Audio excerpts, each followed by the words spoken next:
Hello and welcome to State of the Union. I'm Stefan Grobe in Brussels. This week, a veto by Poland and Hungary plunged the European Union into one of its classic artificial crises. The two countries blocked the long-term EU budget and the huge coronavirus relief package over fears that they would be targeted by a newly negotiated rule of law mechanism. But if you believe you act within the rule of law, what's your problem? Anyway, efforts to keep the much-needed economic stimulus on track are now going into overtime, while the clock is mercilessly ticking. We will continue to work. The European Union's magic is its ability to find solutions, even when one believes it's impossible. No one underestimates the difficulties and the seriousness of this situation and this obstacle. But there is the will to work very intensively in the coming days to try to progress and resolve the difficulties that we face. There is some other unfinished EU business that refuses to go away: Brexit. That clock is ticking towards December 31st, when the transition period ends. Britain and the EU will need a trade deal to govern ties or face economic chaos. Right now, that seems like an uphill battle, listening to Britain's chief negotiator in Brussels this week. We're working very hard to get a deal, but there's quite a lot to do. Well, optimism looks different, like what European leaders displayed when Joe Biden won the US presidential election. They believe that the transatlantic relations will be bright again. That didn't stop French President Emmanuel Macron from advocating a more strategically independent Europe. After all, you can't rely on America forever. The next Trump might just be waiting in the wings. That prompted a surprisingly strong rejection from Germany's defense minister. Ohne die nuklearen und konventionellen Fähigkeiten Amerikas können Deutschland und Europa sich nicht schützen. Das sind die nüchternen Fakten. Macron has triggered a debate that has the potential to create new divisions in Europe. Joining me now is Enrico Letta, president of the Delors Institute in Paris and the former Prime Minister of Italy. Welcome to the program, sir. Thank you very much for the invitation. So, was the Trump term just a bad dream for transatlantic relations? And can we now go back to the close alliance with the United States under Joe Biden? I think there's room today for an improved alliance, improved transatlantic alliance.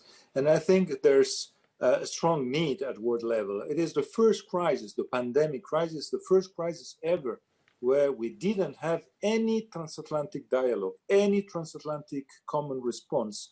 So I think we need it.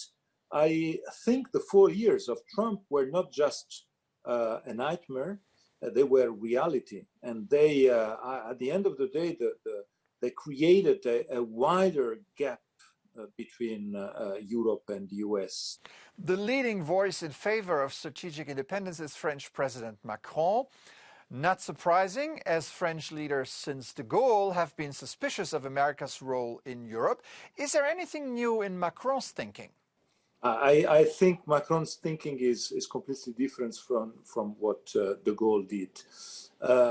First of all, because Macron's idea seems to me a very European idea. That was not the case with de Gaulle. With de Gaulle, it was a very French idea. I know and I see that Macron, what Macron is saying is always within a European solidarity, a European context. So I think the possibility today to have this famous strategic autonomy at European level, it is something important. It is not because of Trump. I always remind the fact that and underline the fact that when the European Union approved the global new strategy, it was June 16. So it was before Trump elected. The idea that the EU should operate more independently does not only pertain to security, but also to building up global corporate giants to compete with US and Chinese rivals. How realistic is that? And isn't it just a French-German vehicle to pursue their national interests, as critics say? It would be a mistake like that. I think it is very important that Europeans can work together in a united way at world level, first of all, on technology, on communication. This is why I would be more than happy to create a giant, an high-tech giant in Europe based, for instance, on a fusion between Nokia and Ericsson. Why not? It would be a fantastic tool for the Europeans. And yes, it is very important that France and Germany can work in the interest of the entire European Union. They did it, launching Next Generation EU mid-May, and I think they have to continue in that direction. All right, former Italian Prime Minister Enrico Letta, thank you so much for your insights and your time. Thank you. The biggest challenge for Europe, whether strategically independent or not, remains the fight against the coronavirus. While there was some positive news about the development of new vaccines, the latest round of lockdowns has caused protests across the continent.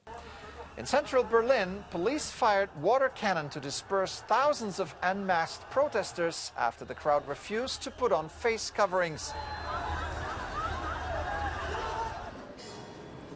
Much quieter was the protest of two girls in the North Italian city of Turin.